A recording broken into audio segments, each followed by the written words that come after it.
नमस्कार, मी प्रेमा तुम्हा सर्वांचं आपल्या यूट्यूब चॅनलवरती खूप खूप मनापासून स्वागत करते। तर आज मी बऱ्याच दिवसांनी मार्केटला गेलेले आणि तिथे मला ही चाकवतची भाजी दिसल्यानंतर मी पटकन खरेदी केली, कारण मला खूप आवडते ही भाजी। तर मी आज तीच घरी घेऊन आलेले आहे आणि त्याची रेसिपी तुमच्यासोबत शेअर करणार आहे। तर मी अतिशय साध्या सिंपल पद्धतीने आजची भाजी बनवणार आहे, जशी माझी आजी बनवते किंवा माझ्या घरातही अशीच बनवतात। अगदी सोपी पद्धत आहे, तुम्हाला हे खूप खूप आवडेल अशा पद्धतीने भाजी बनवायला आणि ती खायला खूप आवडेल। तर मी तीच शेअर करते। तर मी भाजी आणली, स्वच्छ धुतलेली आहे आणि कट करून घेतले। तुम्हाला जर भाजी धुण्याची योग्य पद्धत माहीत नसेल तर माझा दुसरा एक व्हिडिओ आहे, तो तुम्ही चेक करू शकता, बघू शकता। तर मी भाजी स्वच्छ करून कट करून घेतलेली आहे। सोबतच आपल्याला लागणार आहे कच्च्या शेंगदाण्याचं कूट। तर हे अगदी मोठं कूट मी केलेलं आहे, फार बारीक मिक्सरमध्ये केलेलं नाही, फक्त थोडंसं ओबडधोबड ठेवलेलं आहे। एक मिरची घेतलेली आहे, माझ्याकडे तिखट मिरच्या होत्या सो मी एकच वापरते, तुम्ही जास्त वापरू शकता। आणि 7 ते 8 पाकळ्या लसूण वापरलेला आहे। तर इथे मी जास्त लसूण वापरलाय कारण मला स्वतःला भाजीमध्ये लसूण जास्त आवडतो, तर तुम्ही कमीही वापरू शकता।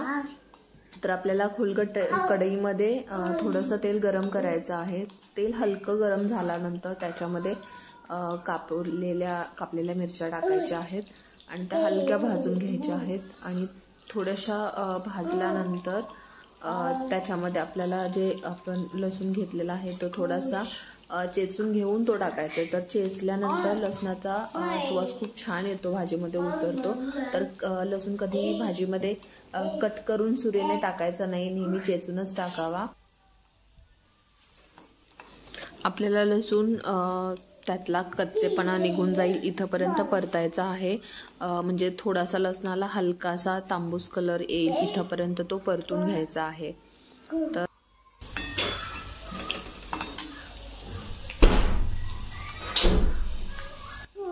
तर आपला इथे लसूण परतून झालेला आहे, त्याला छान असा तांबूस रंगही आलेला आहे। तर आता आपण जी भाजी धुतल्यानंतर जी कट करून घेतलेली आहे ती पूर्ण भाजी आपल्याला कढईमध्ये घालायची आहे। तर आपल्याकडे जर छोटी कढई असेल तर आपण थोडी थोडी भाजी घालू शकता। तर चाकवतची भाजी किंवा कोणत्याही भाज्या असतील तर त्या सुरुवातीला थोड्याशा जास्त प्रमाणात दिसतात, पण त्या शिजून श्रिंक होऊन खूप कमी प्रमाणात बनतात। सो जरी तुमच्याकडे लहान कढई असेल तरीही काहीच हरकत नाही, थोडंसं परतत राहिलात तरी लगेच ती भाजी कमी होऊन जाते आणि तुम्हाला जास्त भाजी बनवता येते तिथे। तर आपली भाजी परतून झाली, त्याच्यामध्ये आपण जे शेंगदाण्याचं कूट बनवलेलं होतं तर ते टाकणार आहोत। तर इथे मी थोडंसं भाजी हलवून घेईन आणि त्यानंतर या स्टेजला आपल्याला चवीपुरतं मीठ ॲड करायचं आहे, जेणेकरून भाजी शिजतानाच आपण जे शेंगदाण्याचं कूट वापरलेलं आहे तेही शिजून निघेल।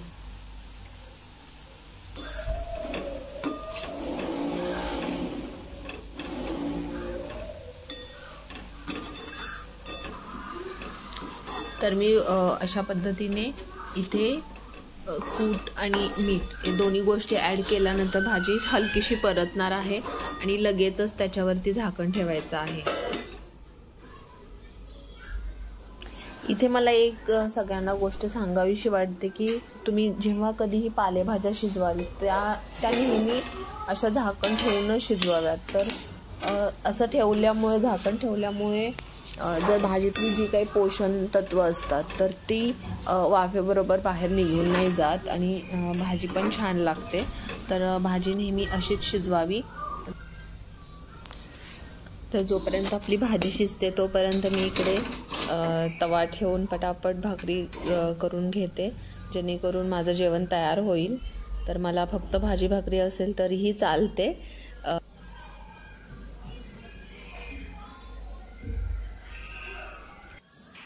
इथे आपल्याला आता आपली भाजी शिजते। आता याच्यामध्ये मगाशी आपण पाहिलं थोडंसं पाणी शिल्लक होतं, तर आपण अशा पद्धतीने झाकण ठेवूनच भाजी तोपर्यंत शिजवायची जोपर्यंत त्यातलं पाणी आटत नाही।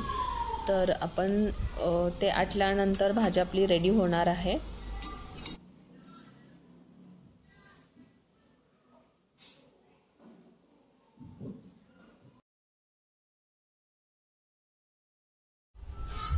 तर आता इथे तुम्हाला दिसत असेल भाजीमधलं पाणी पूर्णपणे आटलेलं आहे. आपली भाजी खाण्यासाठी तयार आहे आणि आपली इकडे भाकरी ही भाजून तयार झालेली आहे. सो एकंदरीत आपलं जेवण तयार आहे. तर आता ही मी भाजी ताटामध्ये काढून घेते, भाकरी घेते आणि छानपैकी जेवायला बसते. तर चला मग या जेवायला. ही रेसिपी अतिशय साधी सोपी आहे, तर तुम्ही नक्की ट्राय करा आणि मला कॉमेंट करून नक्की सांगा की तुम्हाला ही रेसिपी कशी वाटली ते. आणि या रेसिपीला लाईक आणि शेअर करा. माझ्या चॅनलला अजूनपर्यंत सबस्क्राईब केलं नसेल तर सबस्क्राईब करा. तोपर्यंत धन्यवाद.